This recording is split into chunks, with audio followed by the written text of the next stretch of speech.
అందరికీ నమస్కారం అండి. ఈరోజు మనం కన్యా రాశి వారి యొక్క దినఫలాల గురించి అయితే తెలుసుకోబోతున్నాం. కన్యా రాశి వారికి ఏప్రిల్ 9వ తేదీ అనగా గురువారం నాడు వారి యొక్క దినఫలాలు ఏ విధంగా ఉండబోతున్నాయి, వారు ఎటువంటి పరిస్థితులను ఎదుర్కోబోతున్నారు, వారు వినబోయే వార్తల ద్వారా ఎటువంటి పరిణామాలు అయితే చవిచూడబోతున్నారు, వారి జీవితంలో ఎటువంటి సంఘటనలు అనుభవించబోతున్నారు, ఎటువంటి సమస్యలకు ఏ విధమైనటువంటి పరిష్కారాలు అయితే కనుగొనబోతున్నారు, ఎటువంటి దేవతారాధన చేయడం వల్ల, ఎటువంటి పరిహారాలు పాటించడం వల్ల వారి జీవితంలో మేలు జరుగుతుందో మొత్తం అయితే వీడియోలో మనం ఇప్పుడు పూర్తిగా తెలుసుకోబోతున్నాం. అయితే మన ఛానల్ ఇదే ఫస్ట్ టైం ఎవరైనా చూస్తున్నట్లయితే కనుక ప్లీజ్ అండి మన ఛానల్ అయితే సబ్స్క్రైబ్ చేసుకోండి. వీడియో నచ్చితే కనుక లైక్ చేయండి, షేర్ చేయండి. వీడియోని ఎక్కడా స్కిప్ చేయకుండా పూర్తిగా చూడడం ద్వారా ఇందులో మనం చెప్పుకోబోయే ప్రతి ఒక్క అంశం గురించి కూడా మీకైతే స్పష్టంగా అర్థమవుతుంది. ఓం శ్రీ భద్రకాళి దివ్య ఆశీస్సులతో జ్యోతిష్యం చెప్పబడును. గురూజీ రామదాస్ స్వామి గారు. సంప్రదించవలసిన ఫోన్ నంబర్ 9881559967. మీరు ఎక్కడెక్కడో జ్యోతిష్యం చెప్పించుకొని నిరాశ చెంది ఉన్నారా? అయితే ఒకే ఒకసారి మన గురువుగారిని సంప్రదించి చూడండి. దూర ప్రాంతాల్లో ఉన్నవారికి ఒకే ఒక ఫోన్ కాల్ ద్వారా వెంటనే పరిష్కారం చెప్పబడును. మీ ముఖము, ఫోటో, చేయి, పేరు, వయసు, గోత్రం వాట్సాప్ చేయండి. ప్రేమ, పెళ్లి, ఉద్యోగం, రాజకీయం, విదేశీ ప్రయాణాలు, ధనం నిలకడలేకపోవడం, భార్యాభర్తల మధ్య గొడవలు, ఆస్తి తగాదాలు, అప్పుల బాధలు, స్త్రీ పురుషుల మధ్య ఎటువంటి గుప్త సమస్యలకైనా సరే పరిష్కారం తప్పకుండా లభిస్తుంది. ఎటువంటి సమస్యలకైనా 24 గంటల్లోనే మీకు పరిష్కార మార్గం తప్పకుండా చూపబడుతుంది. 100% స్త్రీ పురుష వశీకరణ చేయబడును. స్త్రీ పురుష వశీకరణ చేయడంలో మన గురువుగారు ఎంతో ప్రత్యేకత కలవారు. మన గురువుగారి ద్వారా ఎంతోమంది లబ్ధి పొంది ఉన్నారు. మీరు కూడా ఒక్కసారి నమ్మకంతో అయితే గురువుగారిని సంప్రదించి చూడండి. మీ సమస్యలకు తగిన పరిష్కారం తప్పకుండా లభిస్తుంది. ఇక వివరాల్లోకి వెళ్తే గనక ఈ యొక్క రాశి గల వారికి మీ జీవితంలో గతంలో ఎప్పుడూ జరిగిపోయినటువంటి ఒక సమస్య, మీరు మర్చిపోయారు అనుకున్నటువంటి ఒక సమస్య మళ్ళీ తిరిగి అయితే రాబోతుంది. అది మీ జీవితంలో ఎందుకు రాబోతుంది? యాదృచ్ఛికం అయితే కాదు. ఇది మీ జీవితాన్ని మార్చేసేటువంటి ఒక సంకేతంగా అయితే మారబోతుంది. ఈ ఒక్క నిర్ణయం మీ యొక్క భవిష్యత్తునైతే పూర్తిగా మార్చివేయబోతుంది. ఇంతకీ ఆ సమస్య ఏమిటి? మర్చిపోయిన విషయం మళ్ళీ ఎందుకు అయితే వెలుగులోకి వచ్చింది? అటువంటి విషయం అసలు ఏది? ఇంతకీ మీరు తీసుకోబోయేటువంటి నిర్ణయం కావచ్చు, అది ఒక పాత పని కావచ్చు, ఒక పాత వ్యక్తి మళ్ళీ మీ జీవితంలోకి రావచ్చు. ఇక్కడే చాలా ఒక పెద్ద తప్పు కూడా జరగబోతుంది. మళ్ళీ తప్పించుకోవాలని చూస్తారు కానీ అసలు తప్పించుకోలేరు. ఆ సమస్య అటువంటి వ్యక్తులకు పూర్తిగా ఒక్కొక్కసారి ఎప్పటికైనా సరే మానసిక స్థితిలో కూడా మానసికంగా వీరు ఒత్తిడికి గురయ్యే సన్నివేశాలు కూడా రాబోతున్నాయి. ముఖ్యంగా ఈ యొక్క రాశి గల వారికి ఒక పాత సమస్య మళ్ళీ తిరిగి వీరి జీవితంలోకి రావడము, అలాగే ఆ సమస్యకు వీరు ఏ విధంగా పరిష్కరించుకోబోతున్నారు, ఆ సమస్య నుంచి వీరు ఎలా బయటపడబోతున్నారు, ఆ విషయం ఒక వ్యక్తి కావచ్చు, ఒక పెను కావచ్చు, ఒక సంబంధం కావచ్చు, జరిగిపోయినటువంటి ఒక గతం అనుకున్నప్పటికీ కూడాను తిరిగి ఆ విషయం మళ్ళీ మీ జీవితంలో అయితే రాబోతుంది. ఎందుకు జరుగుతుందో తెలిస్తే ఖచ్చితంగా ఆశ్చర్యపోక తప్పదు. ఇక రేపటి రోజున మాత్రం కొన్ని సంఘటనలు ఒక పరీక్షా కాలంలో వీలైతే మీరు రేపటి రోజున దైవానుగ్రహాన్ని, సహనం, ఆ భగవంతుడు మీ యొక్క పరీక్షా కాలం అనేది చెప్పుకోవచ్చు. ఎంతో భావోద్వేగాలతో భగవంతుడు మిమ్మల్ని పరీక్షిస్తున్నాడని అయితే చెప్పుకోవచ్చు. మీరు తీసుకునే నిర్ణయం ద్వారా మీ యొక్క భవిష్యత్తు ఆధారపడిందని అయితే మీరు గమనించుకోవాలి. మీరు ఎటువంటి స్థితిలో నిర్ణయించుకున్నటువంటి ఫలితాలు కూడా ఆ యొక్క మార్గాన్ని అన్నిటికీ కూడా ఒక్కొక్కసారి ఏమి చేయాలన్నా కూడా ఏమి చేయలేక, ఏమి చేయాలో అర్థం కాని పరిస్థితులు కూడా ఎదురుపోతూ ఉన్నాయి. అయితే ఒక విషయం కొంతమందిలో ముఖ్యంగా ఒక పాత సమస్యకు సంబంధించినటువంటి ఒక వ్యక్తి కావచ్చు, ఒక గొప్ప అవకాశం కూడా కావచ్చు, రేపటి రోజున మాత్రం వీరు ఎందుకు ఆ పాత అవకాశం చెప్తున్నారంటే కనుక రేపటి రోజున జరిగేటువంటి ఒక సందర్భం పూర్తిగా మరింత మానసిక ఒత్తిడికి కూడా గురి చేయబోతుంది.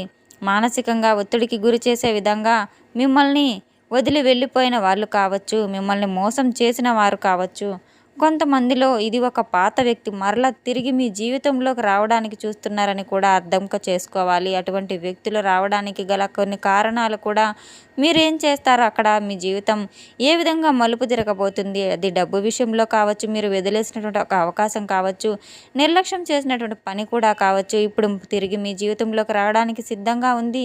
మీరు చాలా జాగ్రత్త పడవలసిన అవసరం కూడా ఉంది. మీరు చేసిన తప్పునే మరలా చేస్తే మీరు మరింత ఇబ్బందుల్లో పడే సమస్యల్లో చిక్కుకునే అవకాశం కూడా ఉన్నాయి. కనుక మీరు ఎంతైనా తగిన జాగ్రత్తగా అప్రమత్తంగా ఉండవలసిన అవసరం అని కూడా మీరు తెలుసుకోవాలి. ఎప్పటికప్పుడు ఏది సాధించాలనుకున్నా కూడా, ఎటు వెళ్ళాలనుకున్నా, ఎటు రావాలనుకున్నా పూర్తిగా మీరు చాలా అశ్రద్ధగా మరింత అవకాశాలు ఎదుగుదలకు లేకుండా చేస్తున్నారు. మీ దగ్గరకు వచ్చిన అవకాశాలన్నీ చేజార్చుకుని ఉన్నారు. రేపటి రోజున ప్రతి విషయం కూడా మీరు ఒక పెద్ద ట్విస్ట్‌గా అయితే మీ జీవితంలో మారబోతుంది.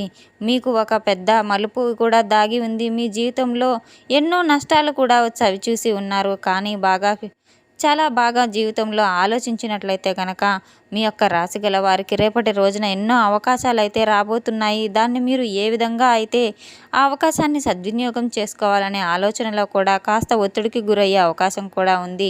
మీరు ఎన్నో ఆలోచనలు చేసుకున్నా కూడా, ఎన్నో నిర్ణయాలు తీసుకున్నా కూడా అది మీ భవిష్యత్తుపై ఆధారపడి ఉందనైతే మీరు కాస్త ధైర్య సాహసాలతో కుటుంబ సభ్యులతో చర్చించి, అనుభవజ్ఞులతో చర్చించి మీరు తగిన నిర్ణయాలు తీసుకోవడం ద్వారా మీ భవిష్యత్తు ఎంతైనా బంగారు బాటగా మారబోతుంది.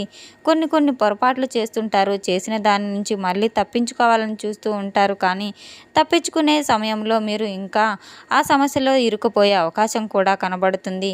జీవితంలో ఒకే ఒక అవకాశం ఉంటుంది.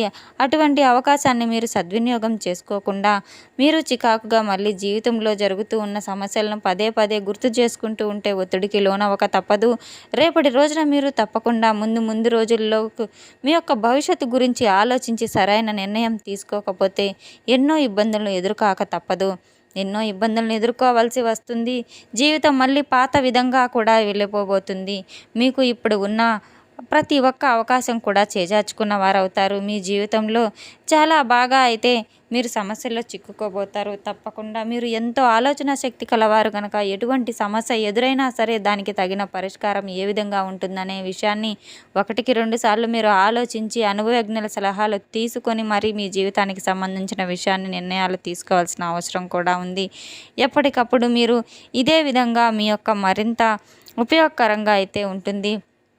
రేపటి రోజున మీ యొక్క పాత సమస్య తిరిగి మీ జీవితంలోకి రావడం అంటే మీరు గెలవలేదు, ఓడిపోయింది అని మాత్రం కాదు. మీ యొక్క పరీక్షా కాలం భగవంతుడు మిమ్మల్ని పరీక్షిస్తూ ఉన్నాడు.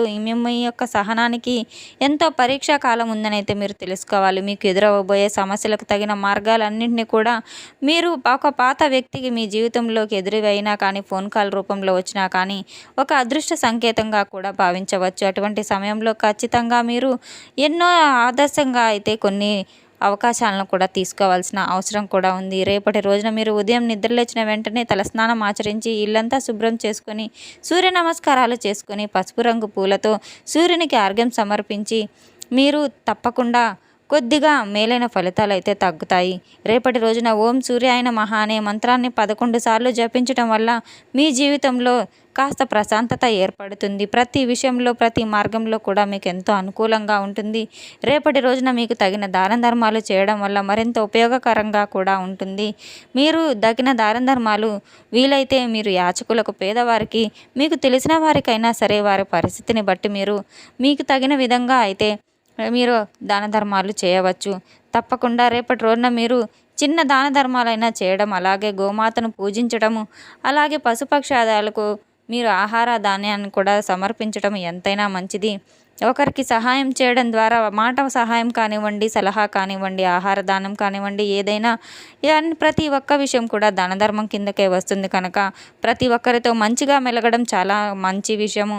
రేపటి రోజున ఎటువంటి సమస్య ఏర్పడినా కూడా మీరు కోపంతో కాకుండా ఎంతో శాంతంగా, మౌనంగా ఆ సమస్యను తగిన విధంగా మీరు ప్రశాంతంగా చర్చించుకొని నిర్ణయం తీసుకోవడం వల్ల ఎన్నో మేలు ఫలితాలు జరుగుతాయి. రేపటి రోజున మీరు తప్పకుండా దగ్గరలో ఉన్న బాబావారి గురుమూర్తి స్వరూపులైన దత్తాత్రేయ స్వామి యొక్క దర్శనాన్ని చేసుకోవడం ద్వారా మీకు పసుపు రంగు మిఠాయిలను అక్కడ ఉన్న యాచకులకు కానివ్వండి, పేదవారికి కానివ్వండి గుడిలో నైవేద్యంగా మీరు సమర్పించి అందరికీ ప్రసాదం పంచిపెట్టడం ద్వారా ఎంతో మేలు ఫలితాలు కూడా జరుగుతాయి. రేపటి రోజున తప్పకుండా మీరు పూజా కార్యక్రమాలు నిర్వహించుకోవడం ద్వారా మీ పనుల్లో ఆటంకాలన్నీ తొలగిపోయి జీవితం అంతా సుఖ సంతోషాలతో నెలకొంటుంది. తప్పకుండా రేపటి రోజున మనం చెప్పుకున్న పరిహారాలు పాటించినట్టయితే ఎన్నో మేలు ఫలితాలు జరగబోతాయి.